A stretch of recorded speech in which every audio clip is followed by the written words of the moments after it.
Good morning or afternoon, wherever you are. Welcome to the Curatorial Roundtable. I'm Stephen Henry Madoff, the chair of the MA Curatorial Practice program at the School of Visual Arts in New York City. And each week I bring a distinguished curator or institutional director to speak about their practice. And today I'm really happy to have Andres Brinkmanis with us. Just a note about the session. So Andres will speak for about 50 minutes, and then the last 10 minutes is an opportunity for you to ask Andres a question, make a comment, which you do at the Q&A at the bottom of your screen. So I'm just going to read a relatively brief bio for Andres, and then Andres will speak. So Andres is a Riga, Latvian-born curator, critic, and academic whose practice is situated between exhibition making, pedagogical work, and critical theory.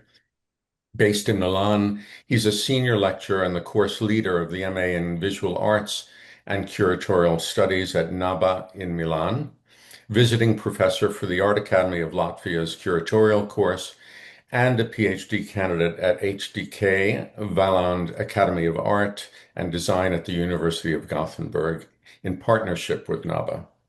His research explores the intersections of curatorial practice, alternative education, and visual culture with a strong emphasis on research-led and socially engaged methodologies. His recent curatorial projects include South and Porosity and Recombinant Ecologies, both in 2024, and Overexposed in 2023. His Panoptic Garden was a one-week intensive public program for the Pavilion of Uzbekistan at the 2022 Venice Biennale, done with Sarah Raza. And his various exhibitions include shows concerning Asialatsis, and they've appeared at Documenta in 2017, SALT in Istanbul, and elsewhere through 2025. He's a co-editor of the 2021 book, Asialatsis, The Red Agitator, Theater, Feminism, Art, and Revolution, and contributes regularly to international art journals and critical platforms. Through his interdisciplinary approach, Brinkmanis has emerged as a leading voice in rethinking the role of art education and exhibition making in shaping civic and cultural consciousness. So with that, Andres, welcome. Thank you, Stephen. Thank you so much for this very kind invitation. And I'm really looking forward to your questions of the public in the end.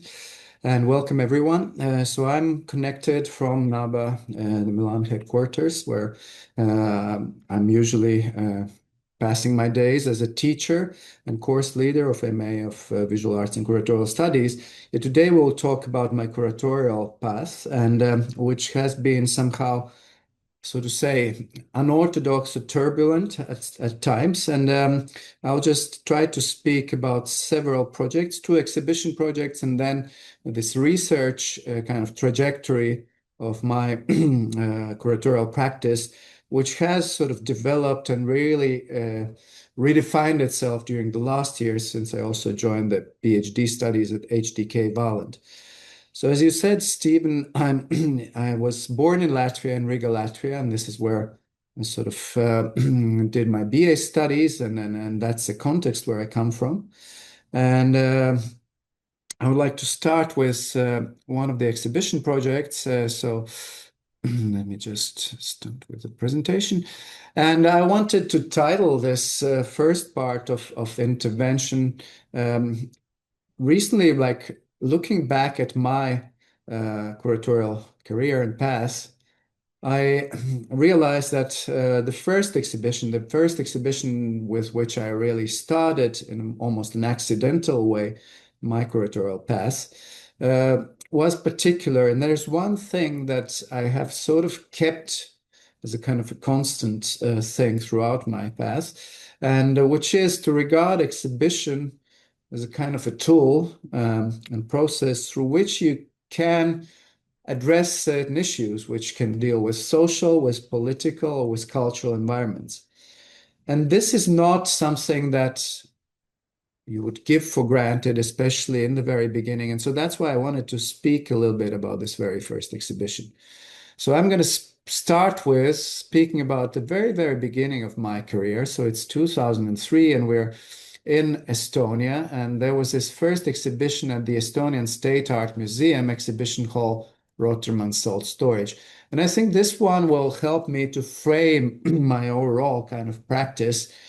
So let's say I was born in that context, which we could now talk about as a post-Soviet context, but of course, part of my childhood I still passed within or on the other side of the Iron Curtain, so which was um, the first 15 years or so of my life.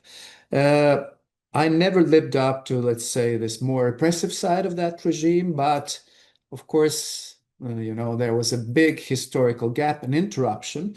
So, if in Europe, the Berlin Wall fell down in 1989, so then the Soviet Union fell apart in 1992 when I was a teenager.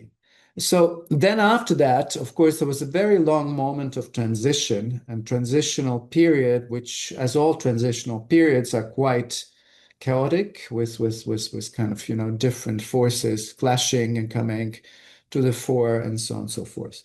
So within that period, what I remember was like I still have quite a distinct memories about the art kind of circuit and how important the art exhibitions were under the Soviet regime. And I remember as a child, there was some kind of an event called Art Days, so which we usually visited with my parents, and you sort of everybody was very much interested in seeing what kind of messages the artists were about to sort of show and exhibit. And there was this kind of common understanding that the artists, even if they didn't said things explicitly, but they still kind of made everybody understood. It was almost like a kind of secret language that these, artists spoke. And I was very kind of intrigued by that all my life. Then later on, I was more actually, before I started my curatorial path, involved with music. And then, of course, when this huge change happened, all of a sudden there was a new time, new regime, and all of a sudden the culture was not still really kind of a big part of the day. Everybody was busy with trying to make the ends meet and making some money. And the culture sort of shifted into the background. And all of a sudden there was a kind of different notion or vision about it as something, a kind of leisure, luxury activity. So within that context, I grew up and many of my friends were artists. And then in 2003, first through the musical context, some of my friends proposed me to do a photographic exhibition, which was quite conventional exhibition. I was not in any way involved with visual arts at that point. I was studying in the Cultural Academy, which was a little bit different path than the proper art academy path. It was more wide. And they proposed me to do a photographic exhibition of a photographer, Anton Corbin, who's more linked to musical scene. So I did my kind of things which were requested from me. And with the project, I went to Estonia because I thought I should do it kind of not just in Riga, but in all three Baltic countries. When I arrived in the museum, which you can see, and at the time, Estonians were sort of more progressive and they understood that the contemporary art field was important and was to be kind of supported. And I arrived in this space and I met with the curator of this institution of Estonian Art Museum, Eha Komissarov. And Eha, she was a very interesting curator and woman. And she said, okay, don't worry about your photographic exhibition. It's all right. It's in 2 years. We're going to sort that out. Don't, I kind of not going to now care about that, but I have a problem. And she said, in a month and a half, I have an exhibition that has been canceled. So I have a kind of a gap in the program. And she said to me, okay, I know most of the people in Riga and I know what they could do. You seem to be a kind of young, bright guy. Why don't you do me an exhibition of Latvian artists? And so that was the way how sort of I entered and started my curatorial career. Um, Not to say that at the time there were no curatorial programs where I lived or in Eastern Europe in general. It was relatively still a new field. And you had some programs, maybe in UK and in the United States, but it was still not a very accepted kind of academic tradition. So this was the moment when I sort of had to select between, the red and the green pill, and I said, of course, yes. And within, the next months and a half, of course, my life drastically changed because of this decision to say yes to her. So what happened and what came to the fore was this exhibition, which was called Adaptation Contemporary Latvian Art Now. And I will not go very much in detail about the show as such, because if it was, of course, my first exhibition, but it took place in this space which was about 600 square meters big. There were around 20 something artists that I involved from three different generations. And we put the show together at no time, with almost zero budget. We did this catalog, and it was very, you know, um, kind of done enthusiastically. And when I say we, I immediately realized, and this was maybe something that saved me a little bit, that I couldn't do it alone, and I always kind of, since then, since my first show, I always loved and actually appreciated to work collectively or to work with some colleagues. And I involved some of my artist friends who were also graphic designers who came up with the graphic design. There was an exhibition designer who's my friend, and so on and so forth. So here we came up with the show, and we actually did it in a very kind of compressed period of time. And one interesting thing was I'm just using this quote to sort of a little bit illustrate the situation I found myself in. And this is from Critical Art Ensemble, an American group that I happened to work with later on. And so here, what it says, it sort of speaks about they are active for maybe those of you who do not know what Critical Art Ensemble are about. They were working with the science, but bringing the science into kind of different domain. And frequently they played with some concepts, and one of those was this idea of being an amateur.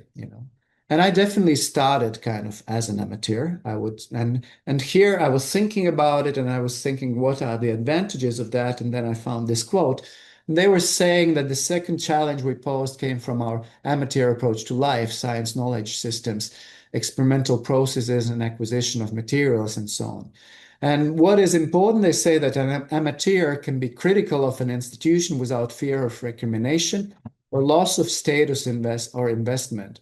An art professor, for example, will probably not tell students that art school is a pyramid scheme into which they pour a lot of capital, and so on and so forth. So this position of being, at the very beginning of my career, being sort of an amateur or an outsider from the system, allowed me to think of this exhibition and of the whole process perhaps differently from how I'm able to think about the whole thing today. So these are just some of the images, and many of them I do not have very good quality images from the show itself.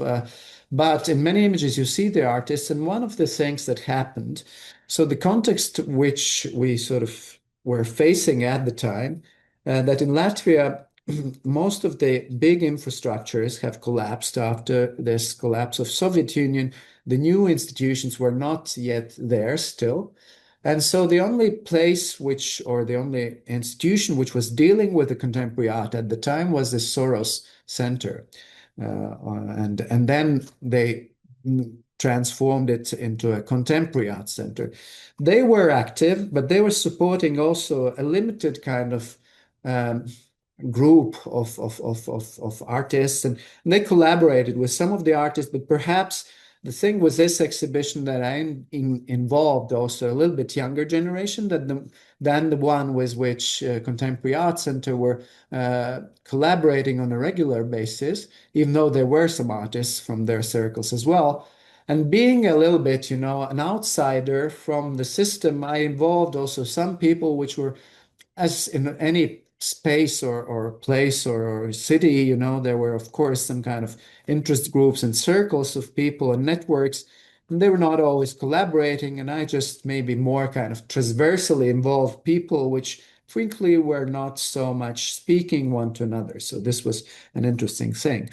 So then initially, also, it was a big surprise for everyone. Who is this guy? Like, why is he doing an exhibition? Because with the small countries, what happens is that you end up not just sort of doing an exhibition, but almost representing the state.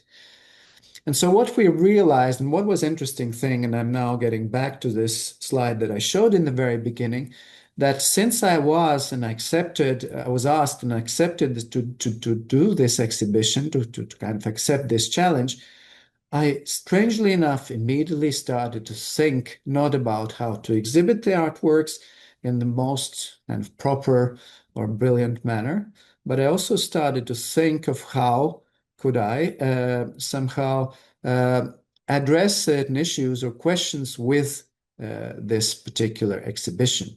And so here, I wanted immediately to address certain issues that were pressing to me and to the rest of the artists involved in this show.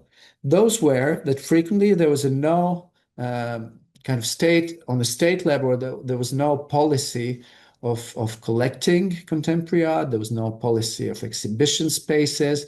At the time, still, it was kind of emergent. There were some ideas and projects, but it was not yet kind of very much elaborate. And we felt with some kind of younger generation of artists underrepresented. So what we wanted to somehow do through this intervention, and what I thought I could address, were certain issues that were kind of pressing to us and the artists involved. And so these were about, you know, the lack of the spaces, the lack of infrastructure, the lack of dialogue with the Ministry of Culture, lack of funding, and so on and so forth.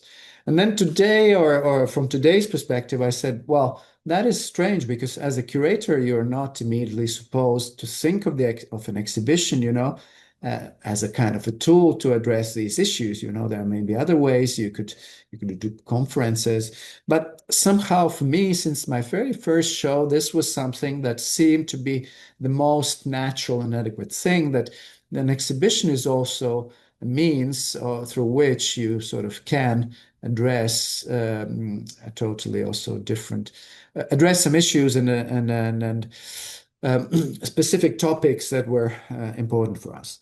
So what happened, to cut it short, because I'm already dwelling maybe too long on this, is that what we did, we installed all the works in the exhibition. And then during the opening, I managed also to bring all the artists to the opening. During the opening, somehow we decided, we had a little chat with the artists, and we said, okay, so why don't we do something?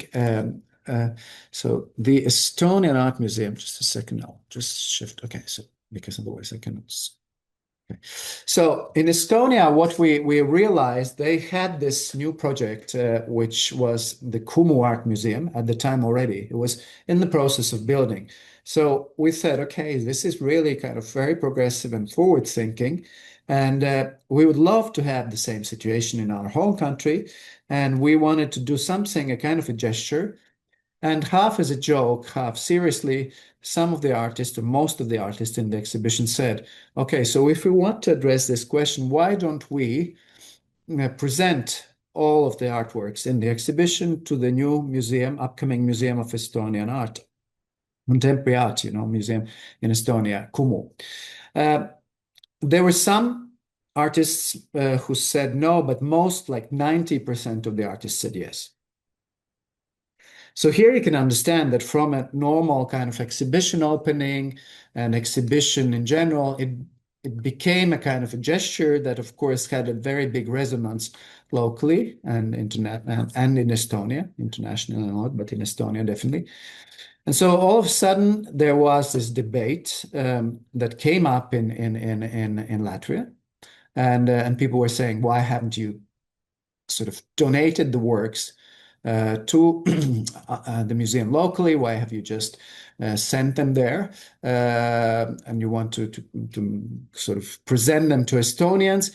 And but it did the thing it sort of addressed, and it was an effective way to really kind of have this dialogue afterwards with the ministry and with the local players, and it was quite important. So, and in Estonia, then we were invited by the Minister of Culture to come for this for the second time, and then we were kind of really thanked for this gesture, and yeah, this was how it worked out. The exhibition, from kind of initially somebody said that it might be a total failure because I had no experience, it ended up to become, this kind of completely the opposite, and then a very successful project, and it actually meant a lot to not just me but also to the artists involved, and it became something more than just an exhibition. So this is where I realized that actually an exhibition can become this tool or medium through which you can effectively address certain issues, and I think we can see that in the past and from the past, many artists and curators have done that. And so I will stop talking about this particular exhibition, and maybe we'll go further on. So this is somehow how my career started, and I'm very sorry, I'm a little bit sick, so I'll have to sneeze maybe, but I hope I will manage not to.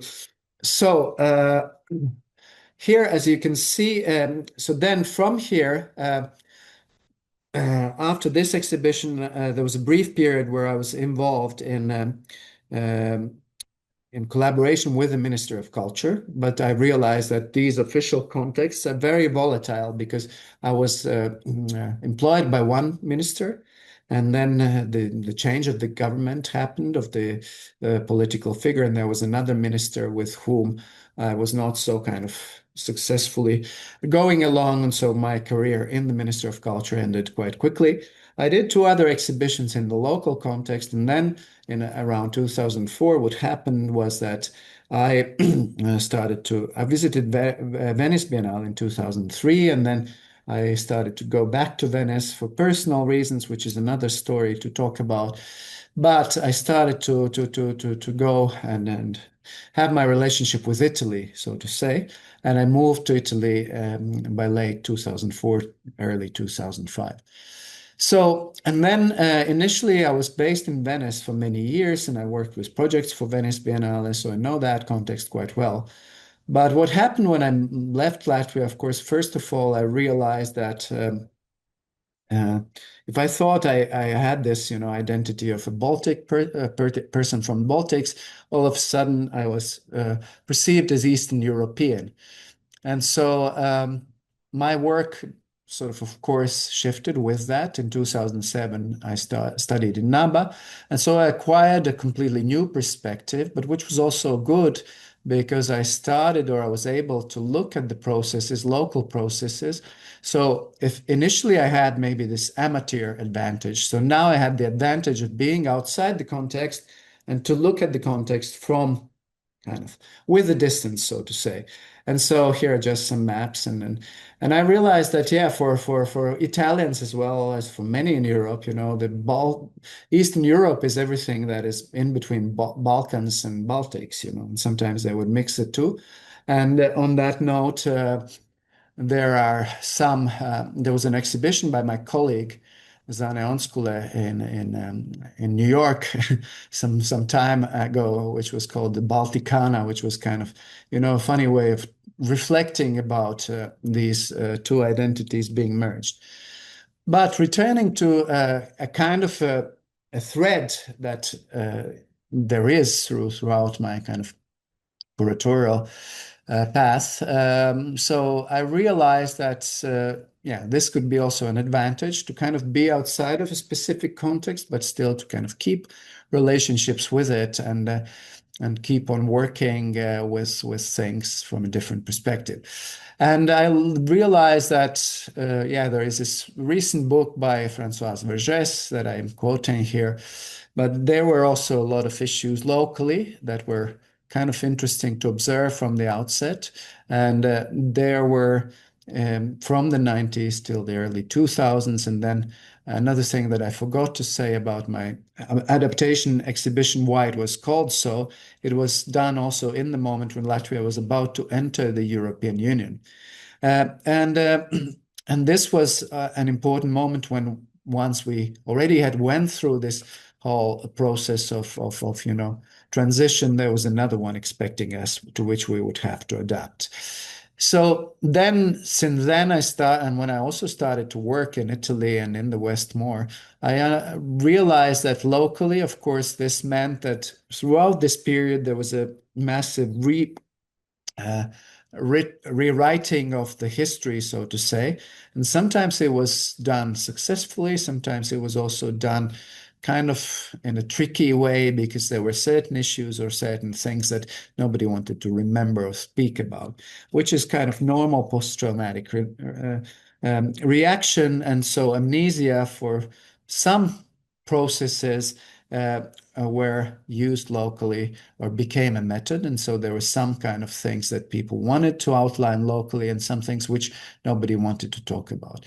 And so when I started to do research, so what really Milan and Western context helped me to somehow deal with was this notion of how to deal with leftist legacies, how to deal with some of the writings from the early beginning of the 20th century. And I started to recuperate archives and things that I then used in my work, the work of Gustav Klutzis. So, for example, locally, Klutzis is one of the most sort of internationally well-known Latvian artists, apart via Celmiņš, who is still alive and active in American context. But locally, whenever there was an interpretation of his work, for example, just to give you an illustration, there was a film about him which was called The Wrong Latvian. So the thing that he went on was leftist kind of tradition and worked in the Soviet context was seen and presented as a negative thing. So I, of course, managed to learn how to work with that legacy in a different way. It was interesting from this perspective to see how could you deal with the legacy of the Soviet years and such a problematic kind of heritage as socialist realism. So what to do with those things locally, which also it's still a kind of unresolved problem and how you can deal with that. And then, of course, there were many local examples that were still very promising. So some of the artists from the 70s that I tried to somehow show in some of my exhibitions and who sort of carried in their artistic practice the same idea that art can be a kind of a tool through which you can address certain issues politically, socially, or otherwise. This is the famous bulldozer exhibition in the Soviet Union that was destroyed in a matter of hours, but I'm not going to dwell on that and I'm going to proceed. So this is a quote that I used in my more recent article, and literally why am I using this quote here? That so having this idea in mind, and it was not just a kind of an abstract idea that you can really use art and exhibitions as a tool. I thought also that, and I think still that maybe you can carry that idea within an institutional setting. And actually, I always think that for however institutions can be problematic and kind of structured and frequently also very disciplinary, there are still some kind of, decolonial or sort of subversive forces within the university, within the museums that are also working against the system, against the commercialization of the art. And frequently you can find, that in the works of specific artists, such as Fluxus artists, and Fluxus East is a very interesting story, or locally in looking at the past or collaborating with the artists who are addressing also some pressing social issues, like this beautiful work by Nomeda and Gediminas Urbonas, who are working now at MIT.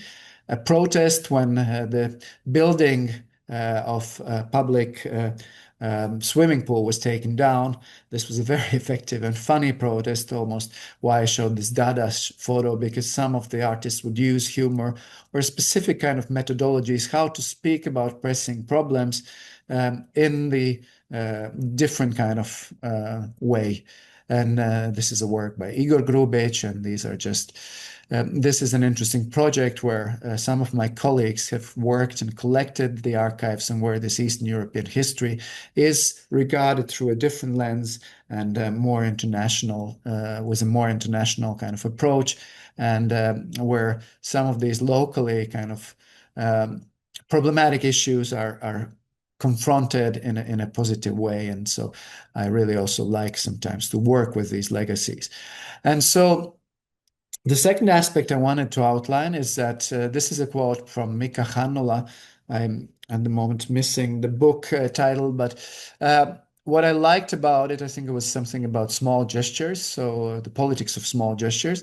And he was saying here that I want to see art as a partner in crime of passion that is participating in the processes of shaping and making the content of concepts and symbols, a web of processes that aims at generating sustainable conditions for knowledge production. It is a version of involvement in contemporary art that focuses on what it has to say to us about our lives. It is not high up there somewhere, and neither is it down there anywhere. It is near within sight, so close it tickles our imaginations. And this is a nice quote because for me also, then of course I learned about, like I followed also a curatorial studies program, but I think that the artists in these moments, and now we are living in a very pressing moments, sometimes artists, curators, that is this kind of hub or that kind of area where you still have these kind of, this disciplinary aspect is relatively more loose and where you still can find hope and also this notion of working collectively through that sometimes we can still address important issues. So I'm going to proceed with just two examples of that. So if you think, I showed examples from the Eastern Europe, if you think about American history, then you would have, for example, these moments. This is Art Workers Coalition, or more recent kind of protests in the art museums, where art has been this terrain where you can still address some of the issues which are pressing in today's world, and some artists are brave enough to speak up and to actually really face these things straightforwardly. So to me, this first thing was what I started, remains to be a valid thing, and that somehow gives me, in the most kind of dramatic moments, some kind of hope that actually this context in which we're operating, for however it is problematic, however it can be sort of commercialized, but it still has some, space or has some kind of capacity to actually preserve hope and to actually allow also to maybe do things differently. So from there on, my career has developed, as I said, in a very strange ways, and I have worked with more conventional, so to say, exhibition projects. But what always interested me was to work with more research projects and exhibitions. And for many years, I also struggled of kind of feeling that maybe, this is sort of a failure that I'm not doing like traditional exhibitions. But then I realized that maybe, actually more recently, especially, that this is a kind of trajectory which one also somehow cultivates, so to say, consciously. So to end with more kind of traditional exhibitions, the second exhibition I wanted to talk about and I wanted to show on video, but because of some technical issues, maybe I will try to do it in the very end. But this was a fantastic Biennale that we did together with my colleagues, and the artistic director of this Biennale was my colleague Marco Scottini, to whom I owe a lot, and I worked a lot with him as his assistant, and then we did many projects together. But then there were three other curators, so were Zasha Kola, Paolo Cafoni, and a theoretician, a Chinese theoretician, Li Yinghua, and we did this exhibition at the MoCA Yinchuan, and this was another interesting place and project because we were in this very remote area, almost in Mongolia, Inner Mongolia. So Yinchuan is this very particular place, a very syncretic space where many minorities live together in China, and we did this huge exhibition with almost 90 artists, and it was called Ecologies on the Edge, starting from the desert. So what I learned and why I wanted to show this project, we invited many artists from the neighboring countries, and so from Mongolia, from Central Asia, from India, from Cambodia, Myanmar, and so on and so forth. And what we tried to develop here was a kind of curatorial methodology that was really very also kind of refined and also aware of who we were, where we were coming from, and how we could sort of address some issues locally without having this top-down kind of ideas that we bring in this completely alien context.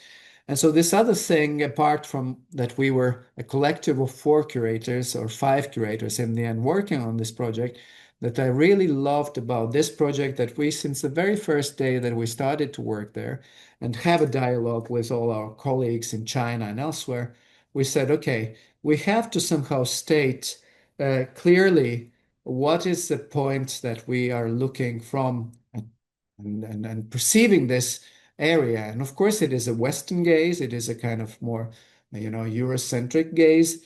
But then we tried to play that out in the exhibition, because this museum has also a permanent collection, and they had a very interesting piece in their collection, which was a piece by an Italian painter from the 18th century, Giuseppe Castiglioni from Milan, actually, who brought the oil painting to China. And so we exhibited that piece, and it was a piece of Chinese emperor from the minorities active in China. And so this was one thing, rather than saying or claiming some kind of universality of our gaze, we immediately proclaimed, okay, we come from this, but maybe there is a point of encounter from where we can start to think about like our legacies and how can we sort of have a dialogue today. And this was a very successful approach that we played out in this exhibition, and I will show you the video in the end about it. And then the second thing was how you can sort of deal with very complex, also theoretical notions and ideas, and with very complex kind of places such as China. And we did had 4 different thematic sections in the exhibition, which were called nomadic space and rural space. So we wanted to juxtapose, this approach of sedentary kind of rural life and nomadic life and life in the desert.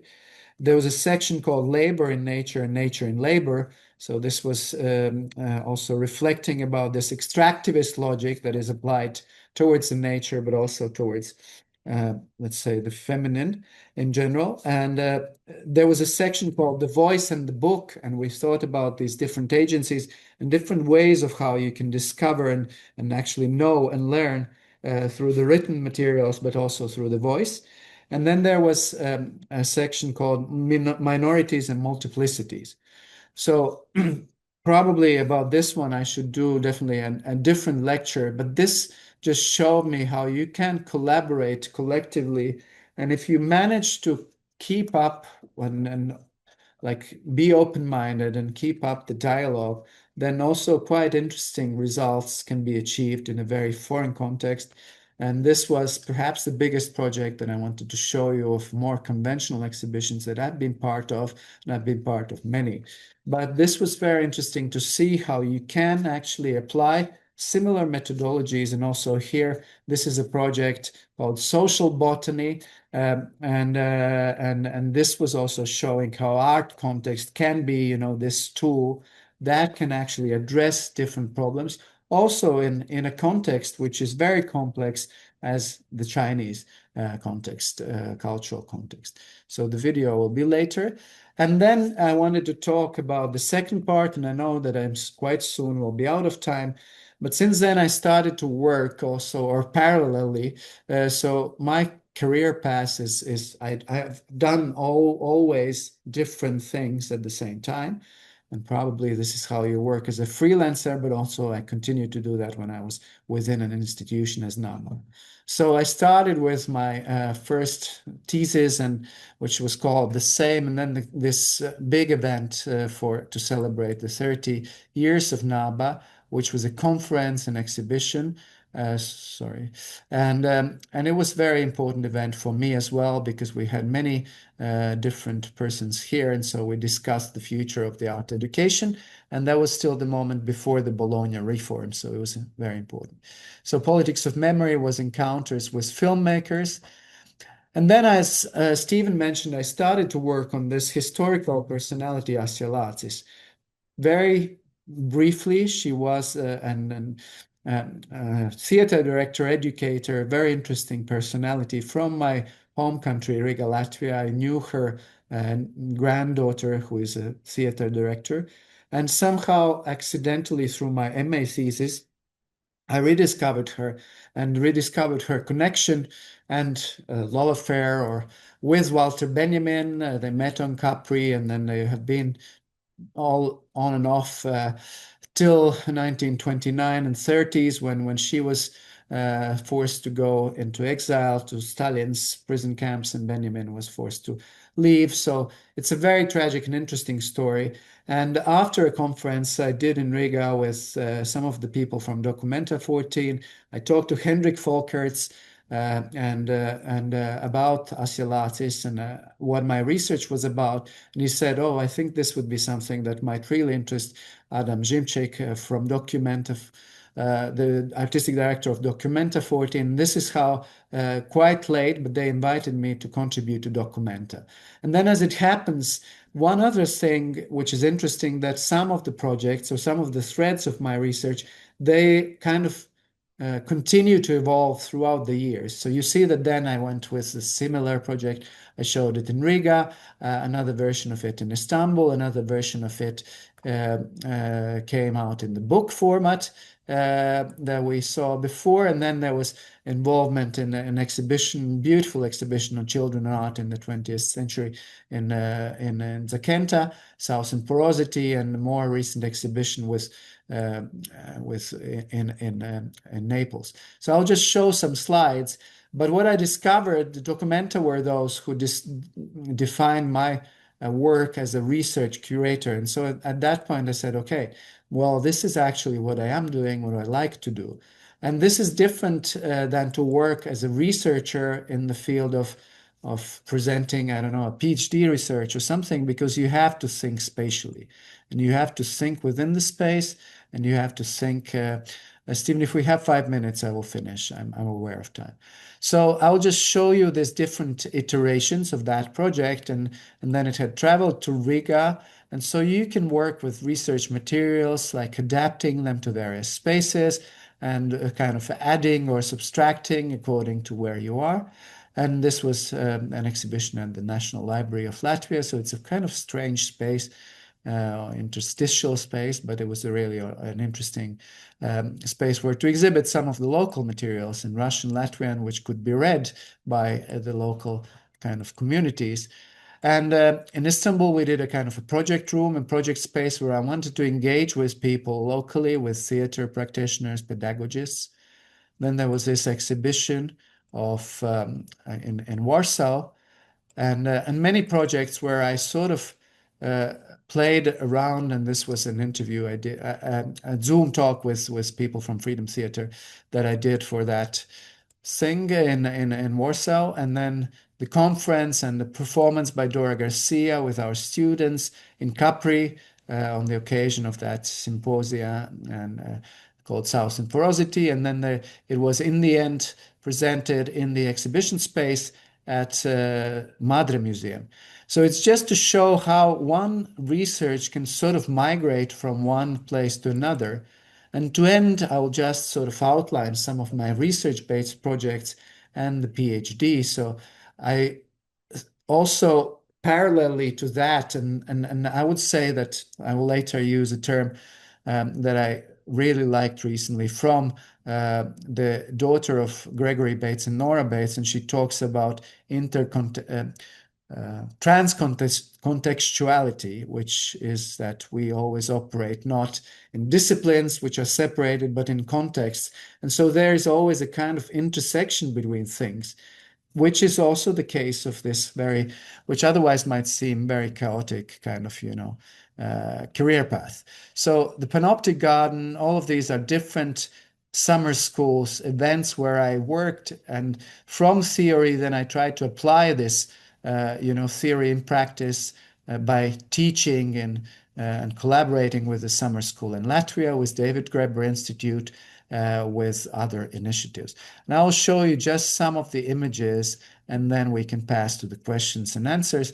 So this was this summer school at the Uzbek Pavilion with Sara Radza. I worked a lot with Museum of Care, which is an institution that has been brought up after the passing away of David Graeber, and we've done a lot of different projects. I frequently involved my students in those. There was a thread called Pedagogies of Care, and so we did a lot of online things with a kind of fake department we found here in NABA with my students during the COVID, and we called it the Department of Critical Studies. So I collaborated for these series that I hosted, the Pedagogies of Care series, with external interlocutors. So there were many. I was also the main teacher at the VHV Academy in 2024, and this is where I really started to experiment with pedagogical tools, and I'll end here, I think, Stephen. So this is what we did. We did a very complex set of workshops together. This is one of the exercises of deep listening, and we did many also physical exercises, and there were some other workshops. And to end, I'll just show you the last thing. So there are some other things from Latvia, so I can tell or talk about this later if somebody is curious.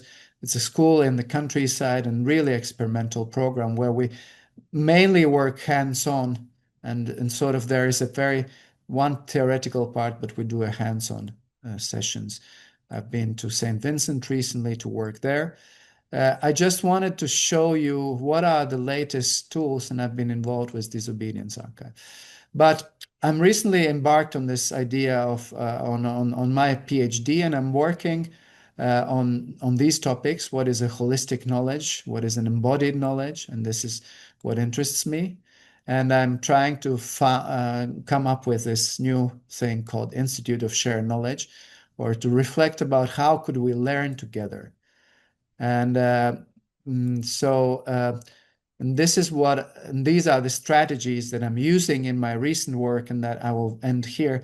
So some of the strategies that have been recently very much influenced by, and which I'm trying to explore in my pedagogical work, in my curatorial work, and elsewhere, so they sort of inform one another, are dialogue. There is another thing called visual assembly, elaborated by David Graeber and Nika Dubrovsky. It's kind of a way to reflect also by using drawing and visual tools. I've used some of the methods from deep listening and also the actors training by Augusto Boal, which I sort of forgot to include here. So then the writings of Asiolatis and Walter Benjamin, and some of the indigenous strategies, scripting, and other methodologies. So yeah, so from this approach, which seems to be very fragmented, my question in the end is about the holistic knowledge, but also how to not sort of feel that, okay, this is one separated part from my practice, this is not. So my case is maybe abnormal, but I try to incorporate all these things. And to me, they all make sense. This is one context where one thing sort of informs the other, one relationship brings to another. The thing that I said about the Disobedience Archive, it's also an exhibition project with which I have been involved since 2007 till quite recently, when I sort of cannot follow it as I did before. But there are some projects which sort of can have the life on their own, and you can sort of follow them. And this doesn't mean that you have to sort of select or end another thing in your life. So I'm now very much trying to find some answers on this interconnectedness, and not just to think about it abstractly, but to really sort of reflect upon it also within my professional career, how it has informed my life, and so how to sort of deal with it and make sense of it, and especially also how to make use of it in these very difficult times in which we are living, when it seems, that the world is becoming more and more precarious. And if in this context, to me, or this kind of way of operating is very helpful. So I think I will stop here, and because there are some other things that I could show, but I think maybe that is enough. So Do you want to yeah. show the video? Oh yes, yes. Okay. So uh, Okay, so I'll stop sharing here. I hope it will work. And that will be about the Yinchuan Biennale.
Okay. So thank you for that. Thank you for the presentation, Andres. There are a couple of questions. I'll read those aloud. Chiara Sartori asks, could you please elaborate a bit more and give us some further details on the Pedagogies of Care project?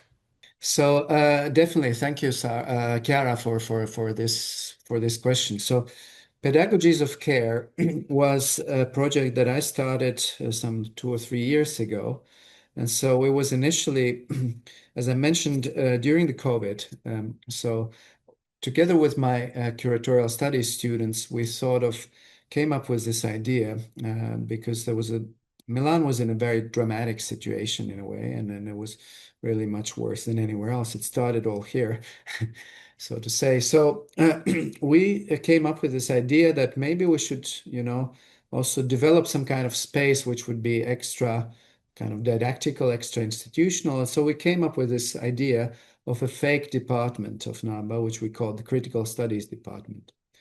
So we started to organize kind of horizontally organized meetings, and I wanted that the students would have the agency to propose things. Sometimes it was just to hang out one with another also. And so we started to do these meetings online. And so then we realized that they were not just about, kind of studying, but they were also about taking care of each other. So we then after a while, after several months, we were practicing that, and we were doing some reading sessions, and we were doing different kind of things. And so we also made our studying process less formal because everybody was able to propose something. It was really interesting. I suggested students to apply through this fake institute to funding and it to grow into something almost real.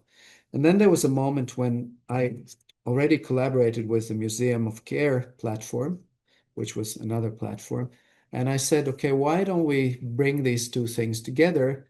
And so that's where Museum of Care said, okay, so we want that you, as this critical studies department, curate our program for a month or so. And you would that so that you would do different kind of events that then would be international events. They had a pretty big audience, especially during the COVID and immediately after that. So we were invited officially to do this kind of series of meetings on the Museum of Care platform, which is linked to David Graeber. And we did that collectively with the students and me and some other teachers from NABA.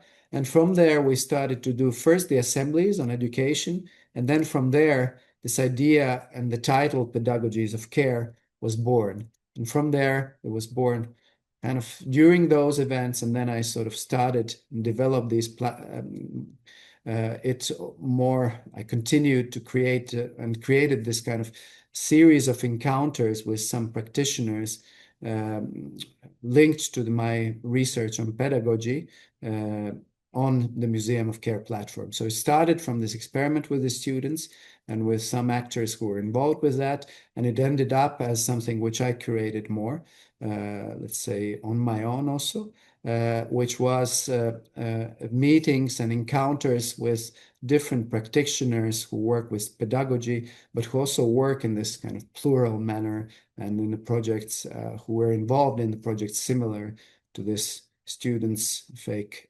department thing. So I hope I answered. Okay. I think the next question extends in a way the methodology you're talking about. Collaboration has been such a big part of your process. How do you see that coming into your Institute of Shared Knowledge? Yes. So that is still kind of in the process of being shaped. And I initially thought, okay, I will draft how I want it to be. But then I realized I recently did a workshop with my colleagues from my PhD, and I said, okay, but wait a minute. If I want really this to be, Institute of Shared Knowledge, maybe first of all, I should ask also to my colleagues and everywhere I go or with whomever I teach. So what it means actually to share the knowledge and what should be the perfect form for that. So for the moment, I elaborated just some ideas around that, and I didn't show you that, and I thought, okay, how do I make it not separated or something separate from my life? I mean, the PhD now, on top of everything, it is a lot of work. And so I was thinking, okay, but why should I actually do it as a separate thing? Maybe I can incorporate it because it is about what I have done in the past and what I'm still doing. So what I came up with was that I will conduct a series of workshops with my colleagues where I will ask them. We were working through these 5 methodologies that I showed in the very end on the way to elaborate the most kind of adequate form of that, what that institute could take from just being a mere idea or into a kind of materiality that it can take within the context of NABA or outside of it. I thought to start by conducting these workshops, and I will do another thing. I live now outside of the Milan in the mountainous kind of village, Brunate, which is a very kind of isolate place. But I thought, okay, if I live there, maybe I can make use of it. And I thought I will do a series of encounters, which I will call the School of Walking. And we'll walk. We have done this with our students. We'll just do the walks. And there is a very funny story that came out recently that Gramsci, with some of his friends in the 20s and 30s, actually did something similar in the same area. They were trying to kind of not be recognized, and they were pretending to do hikes in this mountainous area, and they even sang fascist songs to kind of to fake that they were workers on vacation. And then when they went up, like at around 1,200 meters in these Meadows, they did the first meetings to, and that's where, I don't know, this Italian Communist Party was found. So I like the idea that these transgressive or kind of different things can be done in that context, in this kind of camouflaged way. So that will be one thing that I want to do as a starting kind of process to arrive to this final form of the Institute of Shared Knowledge. And the other thing is to conduct some workshops, and then I think quite soon I will have the final form. I have some writings that I like. There is a beautiful writing by Trocchi called, it's about Million Minds. I don't remember the exact title, but it was also this idea to connect somehow on a global scale different minds together. So Trocchi was an anarchist, and I would go along those lines to find out a physical form, or sort of online form that could really connect different people coming from different contexts. And that's a challenge. How do you connect all these different kind of professionalities, personalities, different human beings, so that this knowledge would be really shared? So I'm still working on that. Okay, there are two more questions. So Ryan McGuire says, question related to transcontextuality. How do you perceive the function of space in art in the context of the current US administration, the violence of ICE agents in US and ICE agents in Milan, to assist with security at the 2026 Winter Olympics Yeah. in Milan? Thank you for that question. And of course, I'm aware, and I'm in solidarity and I'm following quite close what happens in America. So I'm really sorry that we have to actually live through such a dramatic situation at the moment.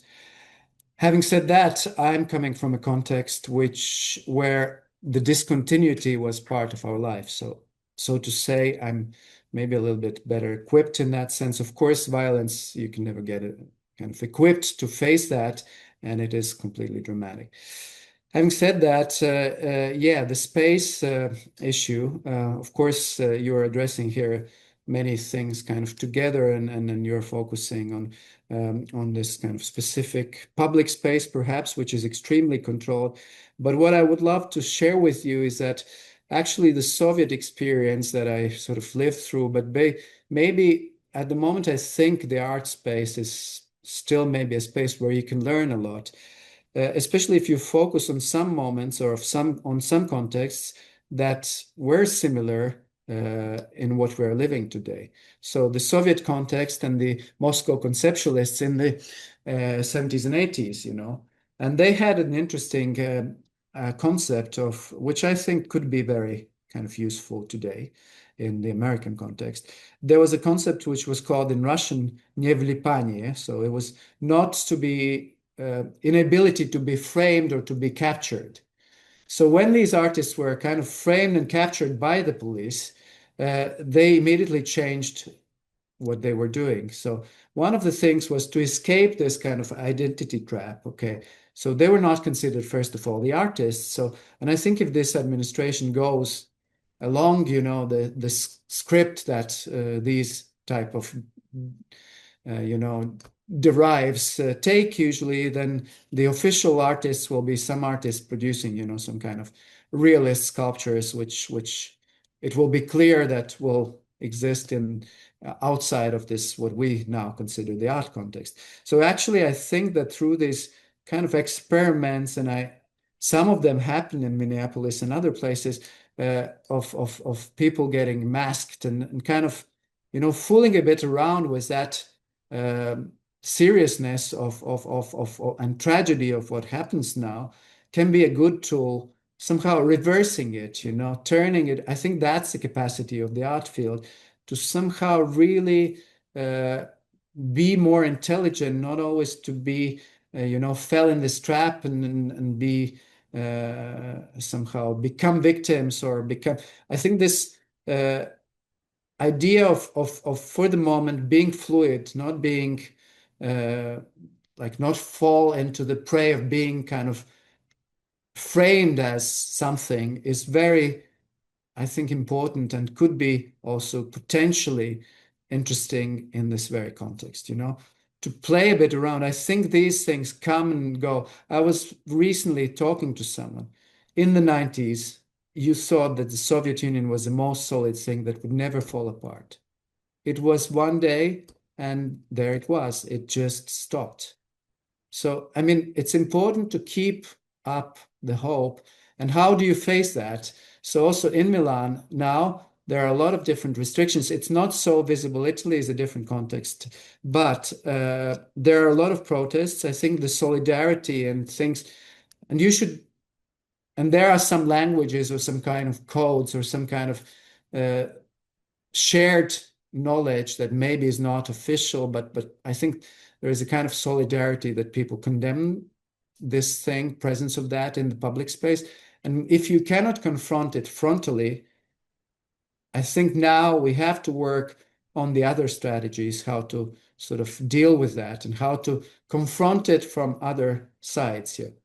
I mean, it's clear maybe that we will not be able to confront it frontally, but there are other ways.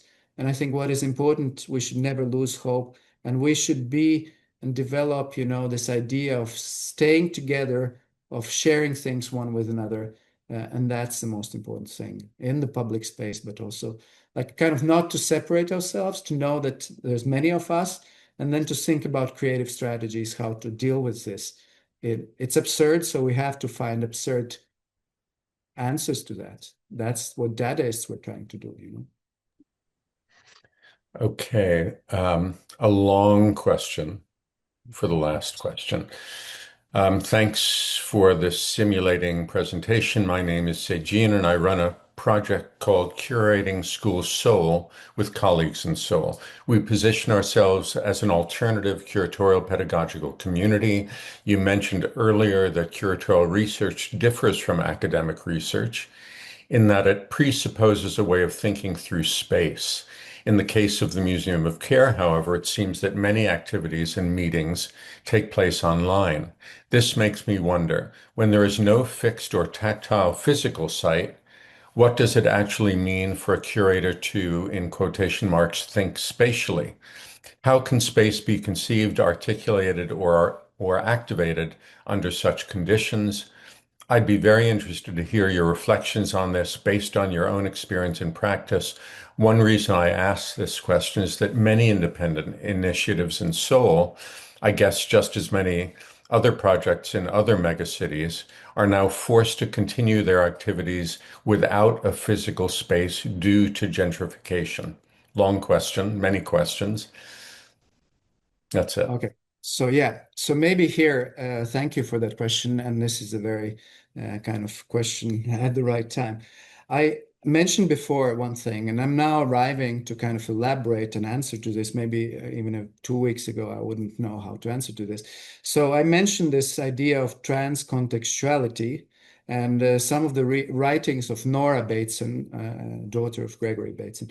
It's very interesting. So she is speaking about this interconnectedness and so on and so forth. So if I would follow some of her books, so she would ask, like, what is space then? So is it just something that kind of surrounds us, and is it an architecture, or is it also something like the space? Is it the space where we are finding ourselves now? So the online space, is it the interrelational space between one person and another? And for her, she's also using another interesting term, and she's dealing frequently with what she calls warm data. So the warm data is something that is not interested in things seen separately. The warm data is generated from the interaction, and it is generated from the relationship between one thing and another thing. So she was giving an example. So if we so this is a kind of what she's asking, that we should re-elaborate our vocabularies and the ways how we think about things in this kind of separatedness. And maybe there could be this more interconnected way of how to look at them. So I'm not trying to kind of evade your question, but I'm trying to ask. So I think it depends about what we think and designate as a space. I think, the thought somehow can be a sort of a space. the relationship, the conversation definitely creates a space. So for me to work online, and that's an interesting question. Yes, we did a lot of things with Museum of Care online, but this was also to explore how you can work with that, what I would define is a space, and it's more and more present today. So it's maybe not the best space where to do exhibitions in the traditional sense, but you can do a lot of things online as well. And we are now talking and connected. So I think it's about maybe to shift a little bit and to push our notion of what is space and how we can work with that, and what is curatorial also. So how we can work with that. And if we can sort of, I really suffered from that some time ago. I was thinking, okay, I'm not doing enough exhibitions, you know. And then I realized, but wait a minute, you know, I'm actually working and it all makes sense if you just look at it from a different perspective. And so this is, I think, what we should do. And I think what you're doing, it's a fantastic work. So, and I don't think that we should always think about the space in these terms of solidity. So that it is something solid where you have to go. We should create these spaces which are mental, which are, I don't know, hallucinatory, interrelational, which are maybe, you know, imaginary, and operate there. And I think we can absolutely operate there. And the question about what is curatorial research or what is artistic research is another question. But I think also there, it's kind of still not very well defined, but I find that that's the beautiful part about it as well, you know. It's a kind of thing in evolution. It's not, it's very porous and you can really experiment with that. And that also can provide new notions of space. I yesterday had a conversation with an artist, Jenna Sutella, who will represent Finland in the next Venice Biennale Pavilion. And we also spoke about crazy things. I don't know, she works with bacteria, she works with other organisms. So this notion of, I think, yeah, vocabulary and how do we look at the world, there are other ways to look at it. And I think recently I found that optics to be more productive. Sorry if I was too long. Okay, with that, thank you so much, Andres, and thanks to the audience. We will end now, and Andres, you'll join us on the other link for the conversation with the students. Thanks to Thank you, all. everyone. See you next week. Bye. Have a nice afternoon.